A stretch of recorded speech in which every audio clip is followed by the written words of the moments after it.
खौफ की अलामत समझे जाने वाले अच्छू और चीती कौन थे? इसके वालिद को ना इनके सामने वो कत्ल कर देता है। तो ये उस वक्त इनकी उम्र जो थी वो 12 साल के 13 साल के करीब लगभग दोनों भाइयों की उम्र थी। इश्तियाल में आके सबसे पहले जो है जूना बुच्चड़ को कत्ल किया। ये इतलात है कि इन्होंने मियां मोहम्मद शरीफ साहब से पैसे मांगे। इसकी वो मिचल्स का जो था ना वो जनरल मैनेजर था। बताया जाता है कि इन्होंने उससे पैसे मांगे तो उसने पैसे नहीं दिए।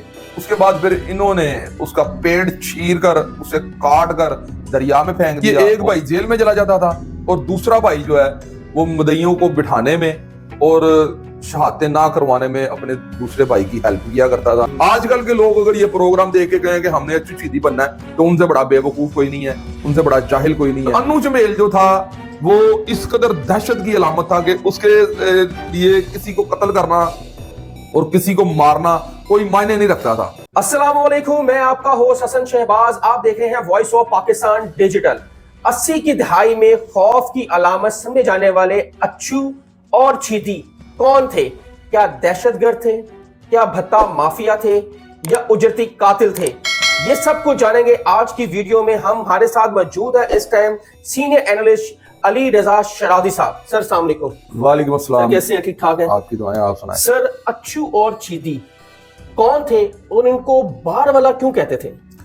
अच्छू और चीदी, आपने जो लफ्ज बोला ना, दहशत और खौफ की अलामत समझने वाले यार आपने जो इंट्रो दिया है, दहशत और खौफ की अलामत, ये बड़े छोटे अल्फाज हैं इन लोगों के लिए। ये उससे भी कोई आगे वाली चीज थे। और 80 की दहाई में आपने बोला कि इनको लोगों ने, बड़ा नाम था इनका। 80 की दहाई में इन लोगों को लोगों ने पहचाना और इनके नाम जो थे वो समझे कि आसमानों की बुलंदियों तक उस वक्त गए।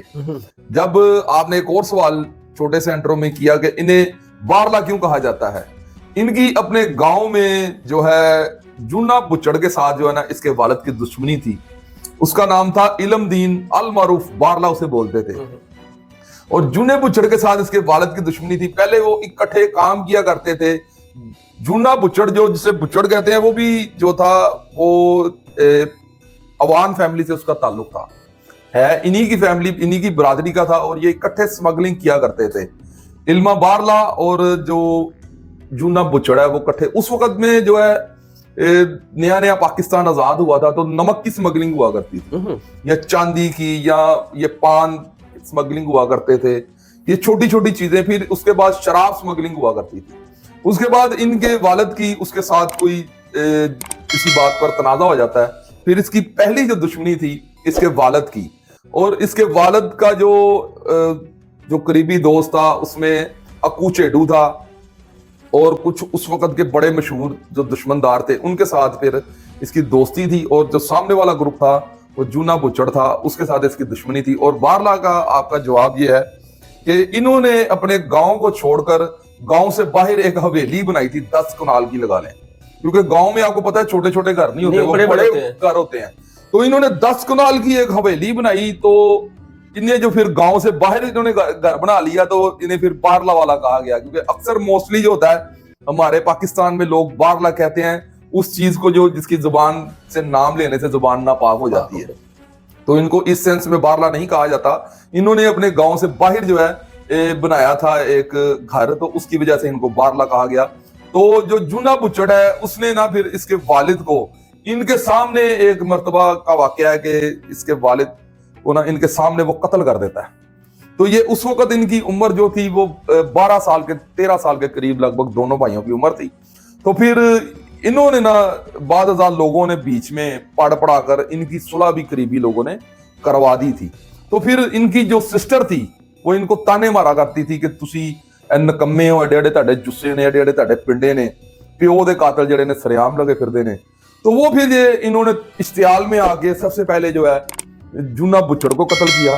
फिर उसके बाद इनकी जो लड़ाई थी उनके साथ अरूज पर थी, इसके साथ इनकी काफी कत्लो-गारत हुई। यानी कि लातादाद जो है ना इनकी आपस में लोगों की जो ना, कितने इन फैमिली के कत्ल हुए, कितने इस फैमिली के कत्ल हुए, ये जो है ना इसमें कोई तादाद की कोई कंफर्म जो है ना इंफॉर्मेशन नहीं है। और दूसरी बात यहाँ पर ये है कि आपके नाज़रीन को मैं ये बताता जाऊं कि इस तरह की जो खूनी दुश्मनी है इसमें सिर्फ और सिर्फ घर में औरतें बचती हैं और घर बचते हैं। तो ये वह दुश्मनी है पाकिस्तान की, ना जिसमें कोई औरत बची और ना इनके घर बचे। अच्छा। हाँ, अभी इनके भांजे या भतीजा तो इनकी तो है ही बच्चा कोई नहीं था, इनके भांजों के बच्चे बचे हैं। यानी कि इनकी फुफियां भी कत्ल हो गई, इनके भाई भी कत्ल हो गए, इनका जो इनकी बहनें भी थी वो भी कत्ल हो गई, और सामने वाले के बंदे के 100 के हिसाब से लोग कत्ल हुए। अच्छा सर, हम 80 की दिहाई में तब फिल्म इंडस्ट्री बहुत अरूज पे थी पाकिस्तान की। उसमें एक पाकिस्तान की टॉप एक्टर जो हीरोइन थी अंजुमन, चीदी का दिल कैसे आ गया उसके ऊपर, और अंजुमन का दिल चीदी पे कैसे आ गया? क्या ये दिल फेंक था? ऐसा होता है कि ये बदमाश और जो नाचने वाली होती है ना, इनका जो है चोली दामन का साथ होता है, और जो नाचने गाने वाली होती हैं, जो फिल्मों में काम करने वाली या स्टेज वगैरह पर काम करने वाली थी, उन्हें शेल्टर चाहिए होता है बदमाश का या किसी पुलिस अफसर का, प्रोटेक्शन के लिए अपनी ना, प्रोटेक्शन समझ लें या उनकी आदत समझ लें कि उनकी ये फीलिंग्स होती है कि हमारा ताल्लुक उसके साथ हो, कि जिनकी महफिलों में जिनके तस्करे होते हो, जिनका जिक्र होता हो। तो वो जो थी ना चीदी उससे बड़ा प्यार करता था। इवन के कुछ लोग ये भी बताते हैं कि चीदी ने ना कलाशनकोव के बट पर जो है ना उसकी तस्वीर लगाई होती थी। अच्छा। और जब चीदी एंड पे मर्डर होता है ना, उस वक्त भी उसके पास वही कलाशनकोव थी जिसमें उसने अंजुमन की तस्वीर लगवाई होती। तो अंजुमन को जब वो मिलने जाता था ना, तो अंजुमन जब शाहनूर स्टूडियो में कोई शूटिंग पर गाना अगर परफॉर्म कर रही होती थी, वो गाना वहीं पर आधा छोड़ के आगे चीदी की गाड़ी के बोनट पर वही गाना परफॉर्म करती थी। अच्छा। चीदी के खुश करने के लिए। तो ये आपका भी सवाल है, तो इसमें मैं इसको पूरी तरह मुकम्मल कर दूं।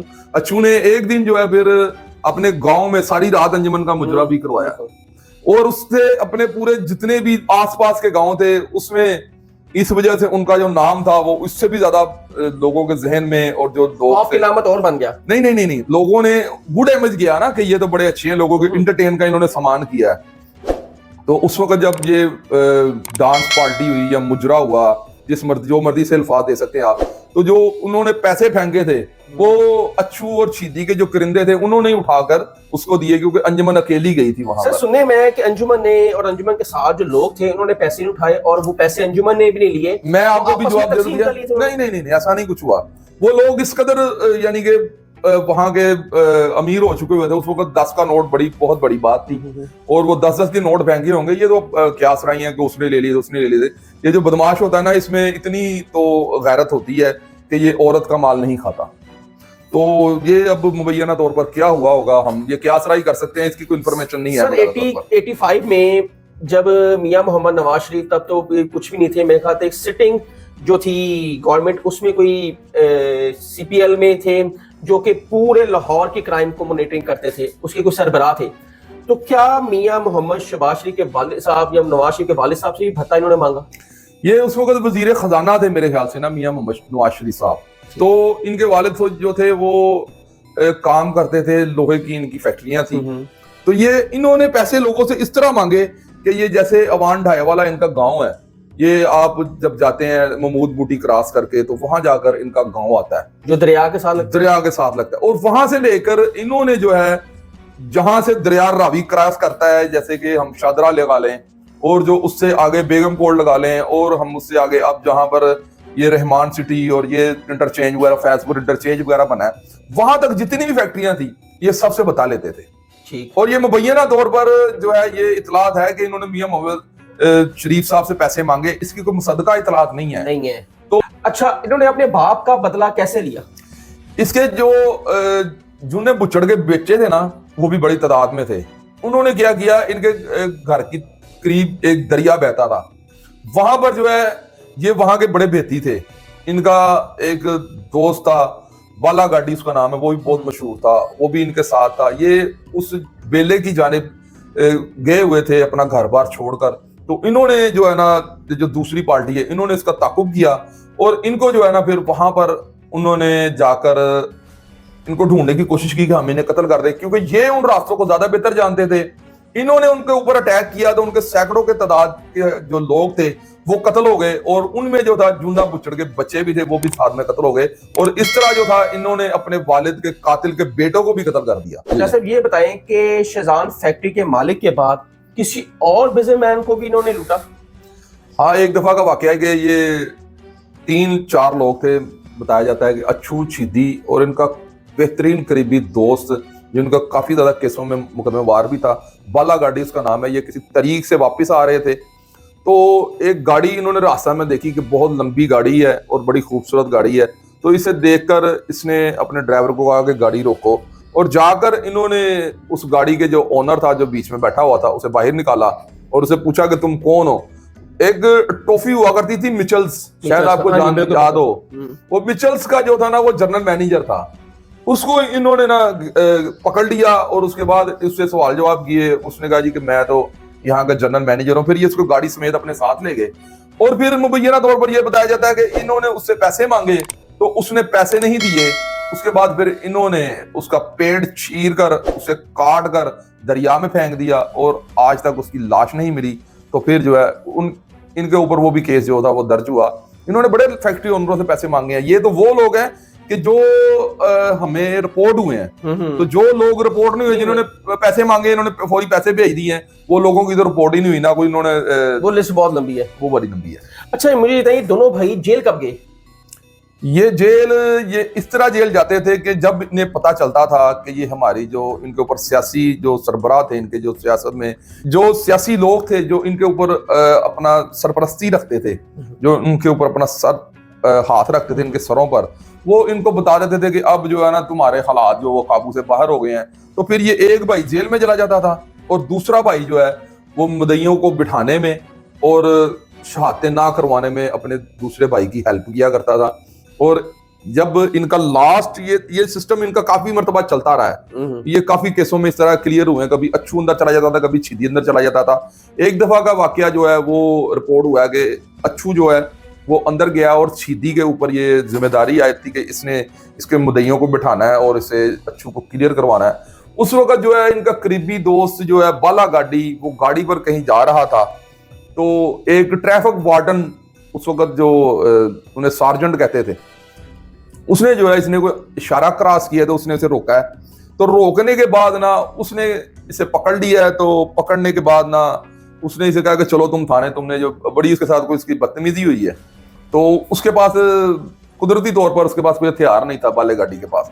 तो वो जो था बड़ा एक्टिव था और फिट था, वो सार्जेंट जो था, उसने बाले गाड़ी को पकड़ लिया। बाला गाड़ी को इतना जिस्मानी तौर पर मजबूत नहीं था, तो वो पकड़ के जब उसे थाने लेके गया है तो थाने ले जाने के बाद उसे वहां पर कोई कांस्टेबल थे, वो पहचानते थे कि ये बाला गाड़ी है। तो फिर उसे पता चला कि मैंने तो बाला गाड़ी पकड़ लिया। वो इसे पहचान जाते हैं।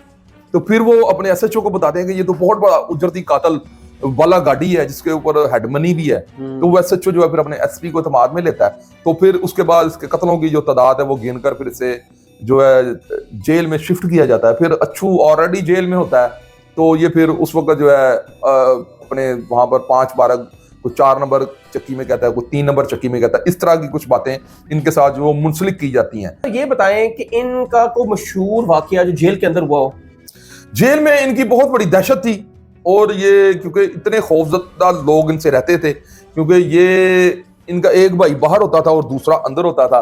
तो इस हवाले से क्योंकि एक मौत का फरिश्ता अंदर है और दूसरा मौत का फरिश्ता बाहर है, और वो मौत जो थी वो जाहिर बात है हर ऑफिसर को भी इतनी प्रोटेक्शन नहीं थी जितनी आजकल है, और इतनी फैसिलिटी नहीं थी कि 15 की कॉल की फैसिलिटी नहीं थी और इतने नफरी की भी नहीं थी, टेक्नोलॉजी भी नहीं थी। तो उस वजह से ये लोग बड़ा एडवांटेज लेते थे। आजकल के लोग अगर ये प्रोग्राम देख के कहें कि हमने अच्छी सीधी बनना है तो उनसे बड़ा बेवकूफ कोई नहीं है, उनसे बड़ा जाहिल कोई नहीं है। तो आईजी जेल खाना जात ने ना सख्ती की तमाम सुपरिटेंडेंट जेलों पर और कहा कि मेरे सुनने में ये आ रहा है कि जेल के अंदर जो है वो पाउडर फरोख्त हो रहा है।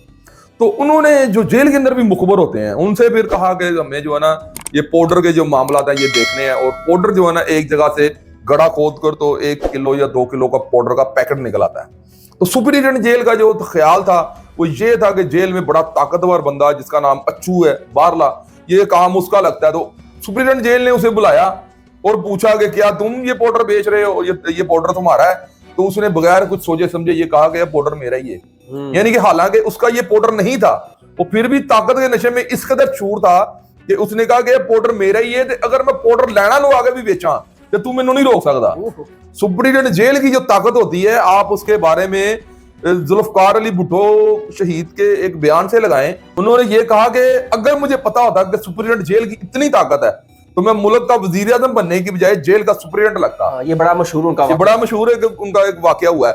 तो जेल सुप्रीडेंट जो है वो इसे जो है वो कोके वाली डांगे होती हैं अंदर, वो मंगवा के बाहर से नफरी को वो अच्छू बारले को बड़ा पिटवाता है और उसके जो साथी होते हैं उनको भी बड़े डंडा पटाई करवाता है और इसे बंद कर देता है।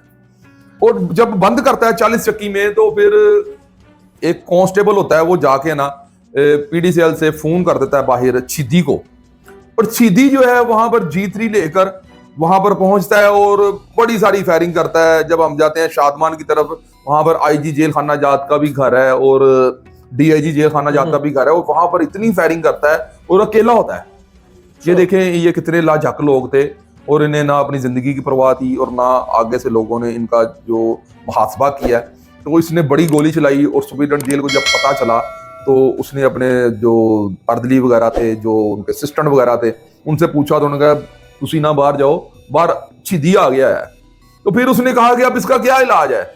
तो उन्होंने कहा कि इसका ये इलाज है कि इसके भाई को जो उस वक्त के दौर की 7mm होती थी वो खाली करके उसके भाई को दी, उसके गले में डाली, उसे छत पर चढ़ाया जेल की, और उसने जाकर उसे कहा कि हाँ मैं बिल्कुल सही हूँ, मेरे को राइफल भी है, मैं बिल्कुल परफेक्ट हूं। मतलब यानी कि जेल में भी मैं इस तरह की जिंदगी बसर कर रहा हूँ कि मेरे पास राइफल भी है।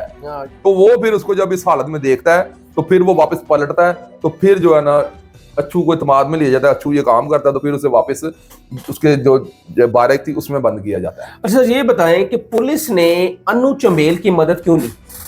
अन्नू चंबेल की मदद इसलिए ली कि अन्नू चंबेल वगैरह जो फैमिली थी ये सबसे पहले उसी गांव में रहती थी जहां पर ये रहते थे। अवान डायावाला के करीब ही ये अन्नू चंबेल फैमिली का एक कबीला जो था वहां पर रहश पजीर था। तो ये जो बाबा इल्मा था, बारला इल्मदीन उनके वालिद साहब, उनका वालिद, इसके साथ इनकी फैमिली का झगड़ा हुआ। तो अन्नू चंबेल वगैरह उस वक्त इतनी ताकत में नहीं थे, तो इनको जो है फिर वहां से शिफ्ट हो गए। तो फिर इन्हें ठोकर न्याज बेग वाली साइड पर जो है ना अपना डेरा टपा लगाना पड़ा। वहां से इन्हें जो है ना वो मूव होकर वहां पर जाना पड़ा इनकी वजह से, क्योंकि ये उस वक्त उनका मुकाबला नहीं कर सकते थे। और अन्नू चंबेल जो था वो इस कदर दहशत की अलामत था कि उसके लिए किसी को कत्ल करना और किसी को मारना कोई मायने नहीं रखता था।